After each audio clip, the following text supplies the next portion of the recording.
Welcome. What I'd like to do is just kind of go over a quick little introductory video on what is a point, line, and a plane, something that is going to be very essential as we move throughout this whole course. So what I want to do is just kind of provide an example of a point, a line, and a plane, as well as how are some different ways that we use to represent each one of those. Pretty much basically a point represents a location, all right? And a lot of times we use kind of a dot to represent that, but it's important to understand that a point does not have a size or a measure, it just represents a location. And usually we represent or label points with capital letters. So for instance, I can say that is point A. A line is a set of points,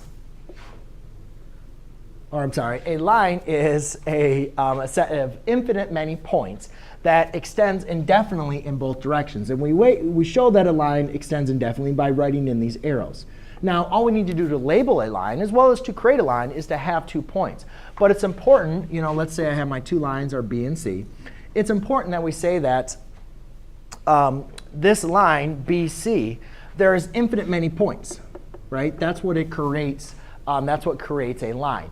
Again, a line does not have any thickness. It's just a set of points that don't have any size. So therefore, a line is not going to have any thickness either. It's just representing a set of points that extends indefinitely. Now, the ways that we like to write a line, we use 2 points, and then we use a figure of a line above. So I can say BC. I can also say CB. Since it extends indefinitely in both directions, it doesn't really matter which way that I want to write the line. Some other times also that we have lines is sometimes we'll just give it also another letter to represent that line. Let's use a capital L.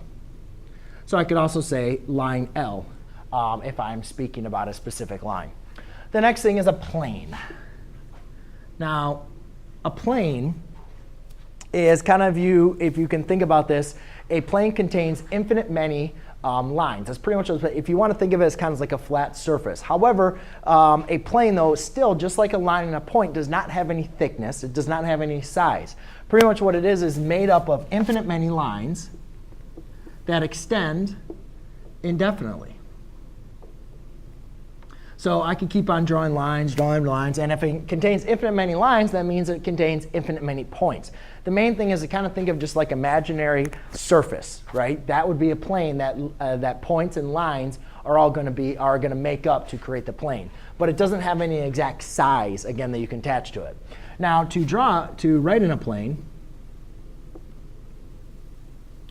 sometimes we use E, F, G. So sometimes we'll just say plane E, F, G. So we'll use a plane, we'll label a plane by 3 points that lie in it, as well as sometimes, again, just like in a line, sometimes we'll just have a capital letter that will denote as the name of the plane. So sometimes we'll say, hey, this is plane M, which represents there. So there you go, ladies and gentlemen. That is just a basic